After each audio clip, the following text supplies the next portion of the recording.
Cool. Well, I'm excited to be here. I'm going to talk a little bit about what we're working on at Bluecore and how I sort of see it being involved in the future of e-commerce in general. Does this thing work? So Bluecore, what we are is a customer experience platform. What that means is we provide personalization services for specifically e-commerce. I will talk about what that means in a little bit. But what progress we've made in the last 3 years since we were founded, we have more than 100 employees now. 300 of the largest brands on the planet are our clients. That includes Nike, that includes Gap, that includes Under Armour. And we've raised over $25 million in venture capital. From a growth perspective, we are growing faster than some of the most successful companies in our technology category, broadly referred to as enterprise SaaS, or software as a service. All of these companies are worth more than $1 billion now. And I bring this up because it begs the question, what the hell is the problem that we're working on that's facilitating this kind of growth in the context of commerce? So a really easy place to start is, what is e-commerce and who cares? So let's start with the very trivial question. E-commerce is not a product. So unlike a lot of the things we've talked about here, this is not a new product that we are providing. It is a platform for doing things. It's a new way of doing things that we've done for 10,000 years. Notably, it's the new platform for how we actually transact. So if you think about transactions or commerce, really all it refers to is how do we get the stuff we need, whether that be pharmaceuticals, whether that be clothing, any of the kinds of things that we need as a society, how does it get to us, right? And when we think about the system by which this happens, typically people think about only two steps of it. They think about how does the thing actually get delivered to me? But in reality, this is a very complicated process. There's a bunch of different steps in the system by which we conduct commerce. There's discovery. How do you actually find out the thing that you wanted in the first place? There is search. When you know you want something, how do you actually find it? There's evaluation. How are you evaluating the things that you think you want? And how do you actually transact? And then how does it actually get delivered? So the system by which we conduct commerce, or e-commerce in general, is just a new way of doing these 5 things. So historically, the way this has been done is in an offline store, right? So everyone's familiar with walking into a store. There's a bunch of curated products right in front of you. You can feel them, you can play with them, and you can purchase them. E-commerce is just doing these things online. It's just doing them through a digital interface. So who cares? Why does this matter? Well, the system by which we conduct transactions as a society matters for one massive reason, which is that it is way too expensive. So can anyone guess how expensive it is for us in the United States just to conduct one of those 5 steps, namely delivery? How much money as a society do we spend actually just delivering products from factories to us? So one of the 5 steps of commerce. Can anyone guess? Other than the 2 people that have seen the slide deck before. Who, what? He's good. 100 billion. We spend $1.5 trillion just on conducting commerce. Come on, there's a big number. There we go. I was excited to put this number on the slides. That is a ridiculous amount of money. That is almost 10% of gross domestic product. And that is only one of the 5 steps of conducting commerce. To put this a little bit in perspective, the entire planet Earth spends $100 billion on cancer treatment a year. And in the United States, to conduct one of the 5 steps of commerce is $1.5 trillion. So this is important. And it might be trivial, but the effects this has is huge. So because it's so expensive for people to find products and for people to actually conduct commerce, it's harder for entrepreneurs to start businesses. It's harder for people to discover new products when you build them. The adoption of new products takes longer, right? So if you actually have something, it takes a long time for people to actually learn that they actually need it. It takes a long time for them to find it and for them to actually purchase it. Things are too expensive. The reason why products are expensive is, one, because the manufacturing of it's expensive, but also because marketing is hard, because actually getting it into consumers' hands takes a lot of time. And also, of course, lots of wasted resources. So the promise of commerce was to solve this, e-commerce. So 20 years ago when e-commerce came around, the reason why there was so much buzz around it is they said we could substantially lower transaction costs. We could make it so much easier for us as a society to buy and sell services. One, because there's consolidated logistics, so instead of having a bunch of little stores, there's one warehouse from which everything's distributed. There's no big retail stores all over the place. And search is so much better, right? So if you go to Amazon.com, it takes seconds to find the product you want, as opposed to going to a retail store and perusing a bunch of things. But a common misconception is that this worked. So e-commerce failed. Although these three things are true, e-commerce did not live up to its vision. And if you want proof, this has been the adoption curve of e-commerce. The vast majority of things are still purchased offline. Only about 10% of things are actually purchased online. So this is why Jeff Bezos says he's still in the early days of Amazon, why everyone says Amazon's mature, start extracting profits. He looks at this curve and says this game is not even over, right? Only 3% of commerce is actually being conducted on Amazon. So the question is, what's wrong with commerce? What's missing? Because it's true that e-commerce is substantially better at those three things. So if we want to investigate that, let's go back to our little simplified model of commerce.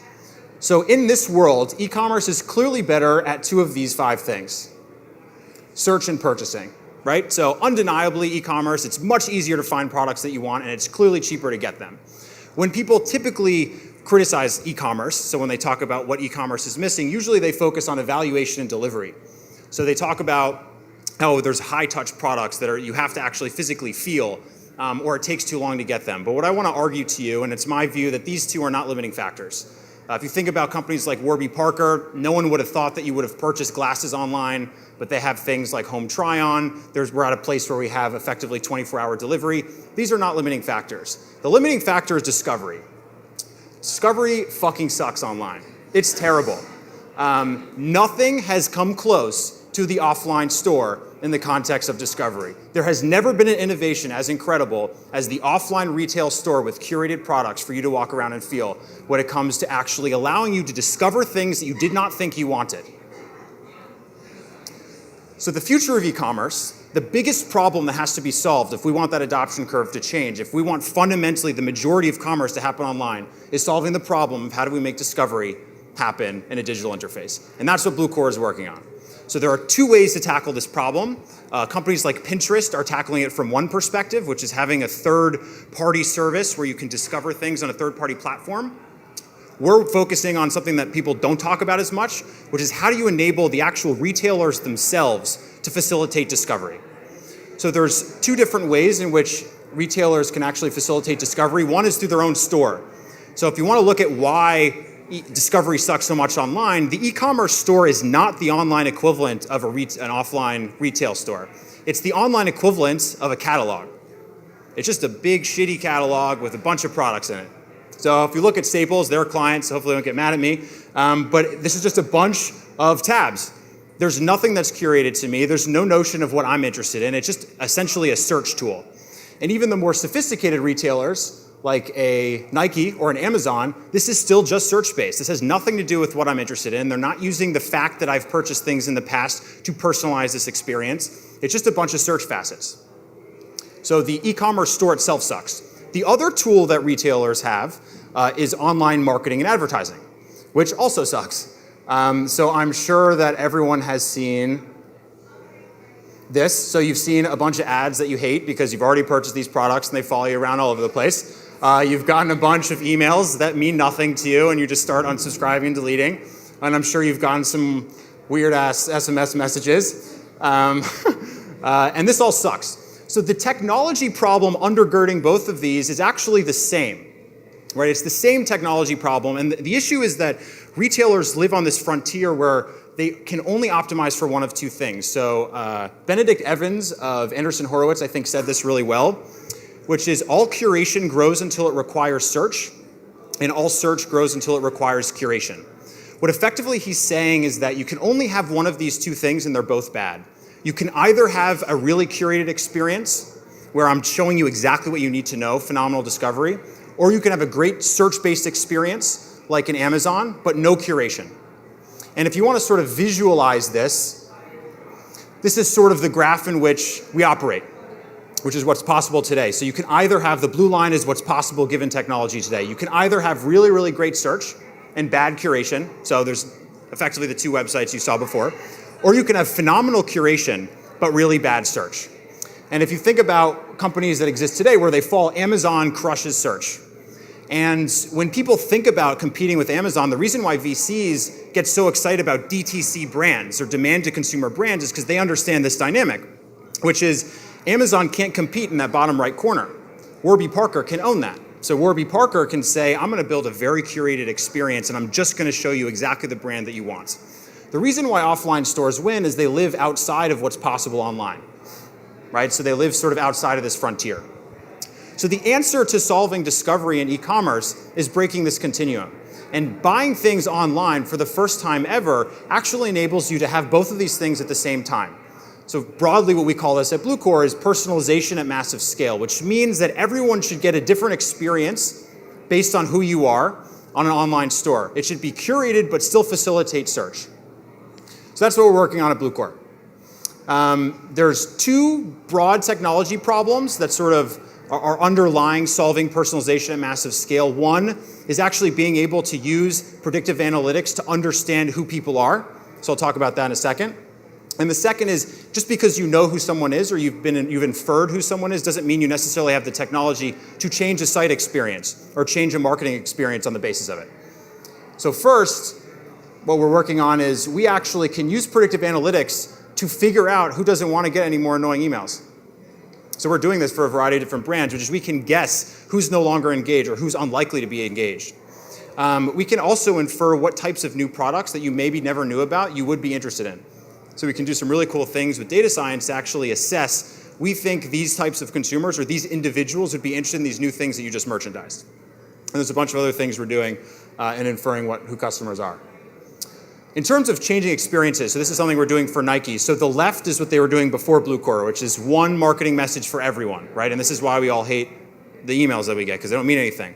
But imagine you're a runner, and you purchase very specific running products. You should get only running experiences from Nike. So now there's actually an individual experience generated by Bluecore for every one of Nike's customers, and none of them get the same exact email.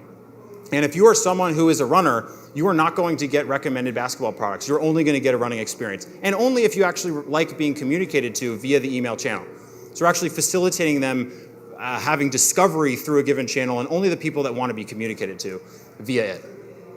We're doing some cool things in digital advertising. So I hate ads too. I'm not advocating digital advertising in its existing form. But here's something really cool we're doing for Staples. So let's say that you really wanted this keyboard. Probably none of you do, but let's just say you did. And let's say you trust that Bluecore correctly assessed that you did want it. So let's just take that as given.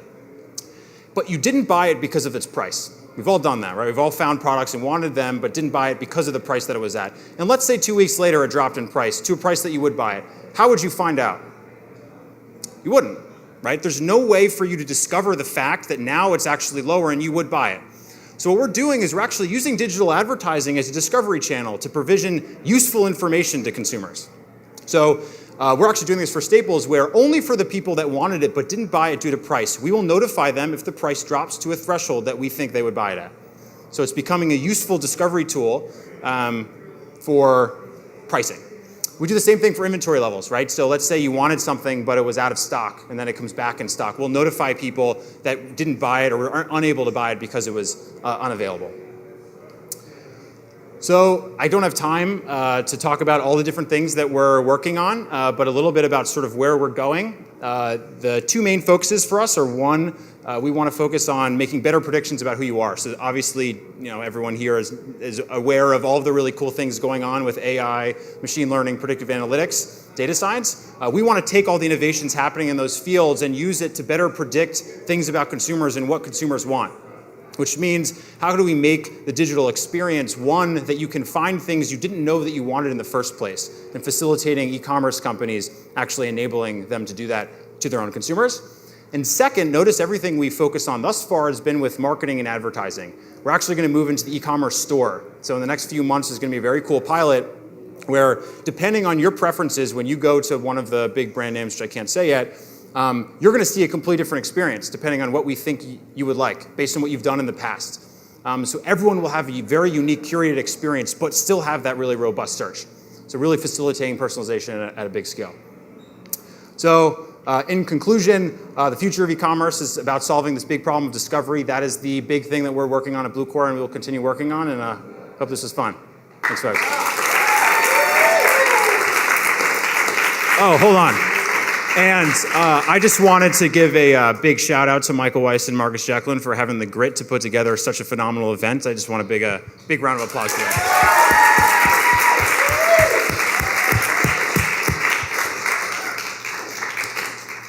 Thank you, Maxwell. We actually have a minute for like a question or two, if anyone has a question. Bam. Have you thought about augmented reality at all? I think about it all the time.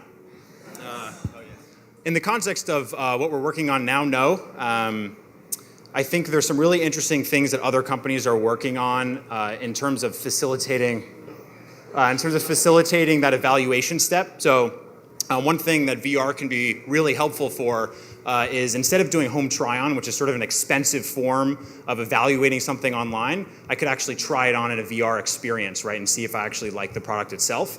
So there's some really cool companies doing that. I don't think Bluecore right now is in a position to be the best at it, so that's why we're not focusing on it, but there's some cool stuff going on there. What are your biggest challenges for data? For data what? Yeah, so actually one of the biggest challenges, it's a great question, is data acquisition. So one of the big things that we at Bluecore are focused on, I didn't talk about it here, but is what we call data acceleration, which is finding ways in which we can make it really easy to acquire information from retailers. So we actually have an entire team at Bluecore focused on building custom adapters to each website that allows us to track on-site activity in an anonymous way to cluster customers together to infer data. There's a bunch of really good third-party data sources that we haven't tapped into yet. But yeah, it's something we think a lot about. I see a hand way in the back there. The worry person is the vortex an issue of privacy. Have you thought about that? Yes, absolutely. So privacy is a big concern for sure. The way we think about it is if you make a better consumer experience and you're not violating sort of core terms of service of a retailer, then it's fine. And I think it's always making sure there's a two-way conversation with consumers as to what they want. A big trade-off is, does a consumer want to have a curated experience? And if so, then they can opt into sharing information about what they're browsing. And if not, then they can not have a curated experience, and it should be a consumer's choice. The cool thing, though, is data science has gotten to the point where you actually don't need that much data to really change the way in which we shop online. So you would think that I would need to know everything about you to provide a curated experience. I probably just need to know the last two things you purchased and maybe something you viewed online to make a pretty accurate assessment about something that you'd be interested in. So often, I think privacy concerns are a little overblown sometimes, but it should definitely be a two-way conversation with consumers. Tyler. So obviously, creating curated, customized email, marketing campaign. Do you think it's headed in a direction where when they say Nike, where everyone in this room would have a different Nike.com that they go to? Yes, that's our vision. Absolutely. That's so cool. Glad you think so. The back there. Last one, by the way.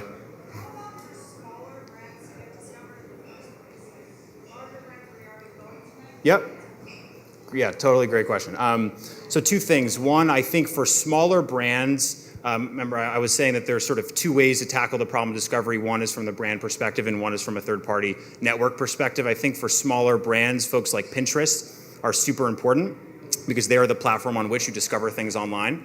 The other piece is if you can make marketing and advertising really, really targeted, it actually facilitates smaller brands finding the customers they want. So some really cool things that we're doing. We have some smallish retailers, 5 million in revenue a year online, where we can actually look at their existing customer base and say, these are the consumers that are driving the vast majority of your profits. And the problem with your existing acquisition channels is that you're trying to find people who are similar to your entire consumer base, instead of finding people who are similar to your best customers. And when you actually enable a retailer to answer that question, then they can go to Facebook, then they can go to Google, and they can go to all these platforms, and then they can do lookalike audiences, and they can do some really cool things in finding similar people. So that's sort of how I see us fitting in with the smaller folks. Sick. All right, before we clap, the last talk of Worlds Fair Nano is happening immediately following Max's departure from the stage. It's the future of media with Alex Klokas, the founder of Futurism.com. So let's clap for Max and then have an amazing future of media talk.